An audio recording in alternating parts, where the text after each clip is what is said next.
जिन्हें आज नियम 377 के अधीन मामले उठाने की अनुमति प्रदान की गई है, वह व्यक्तिगत रूप से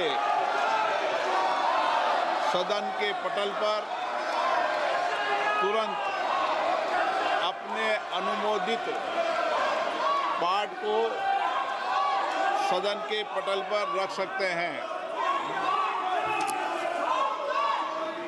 माननीय सदस्यगण, हम 18वीं लोकसभा के 5वें सत्र की समाप्ति की ओर अग्रसर हैं। यह सत्र 31 जुलाई 2025 को आरंभ हुआ था। इस सत्र में 14 सरकारी विधेयक पुनर्स्थापित किए गए तथा कुल 12 विधेयक पारित किए गए। दिनांक 28 और 29 जुलाई को ऑपरेशन सिंदूर पर विशेष चर्चा हुई, जिसका समापन माननीय प्रधानमंत्री जी के उत्तर के साथ हुआ। दिनांक 18 अगस्त 2025 को भारत के अंतरिक्ष कार्यक्रम की उपलब्धियों पर विशेष चर्चा प्रारंभ की गई। इस सत्र में कार्यसूची में 419 तारांकित प्रश्न शामिल किए गए थे, किंतु लगातार नियोजित व्यवधान के कारण केवल 55 प्रश्न ही मौखिक उत्तर दिए जा सके। हम सभी ने सत्र के प्रारंभ में तय किया था कि हम इस सत्र में 120 घंटे चर्चा करेंगे। बिजनेस एडवाइजरी कमेटी में भी इस पर सहमति बनी थी, लेकिन लगातार गतिरोध और नियोजित व्यवधान के कारण हम केवल 37 घंटे ही चर्चा कर पाए। माननीय सदस्यगण, हम सब जनप्रतिनिधि के रूप में हमारे आचरण, हमारी कार्यप्रणाली को पूरा देश देखता है। जनता हमें बहुत उम्मीदों के साथ चुनकर यहाँ पर भेजती है, ताकि हम उनकी समस्याएं और व्यापक जनहित के मुद्दों पर, महत्वपूर्ण विधेयकों पर व्यापक चर्चा कर सकें, मर्यादित चर्चा कर सकें।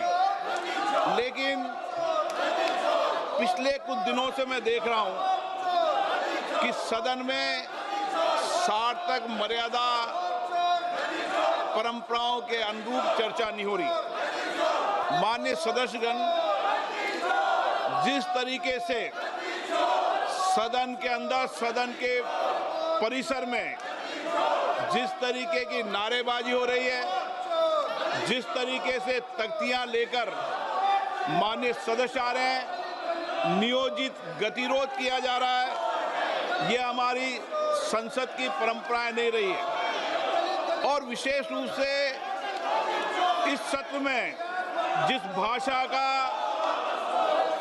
आचरण किया गया, जिस तरीके की नारेबाजी की गई, ये सदन की मर्यादाओं के अनुरूप नहीं है। हमें एक स्वस्थ परंपराओं का निर्माण करना चाहिए और हमारी कोशिश होनी चाहिए कि हम संसद के अंदर गरिमापूर्ण चर्चा करें।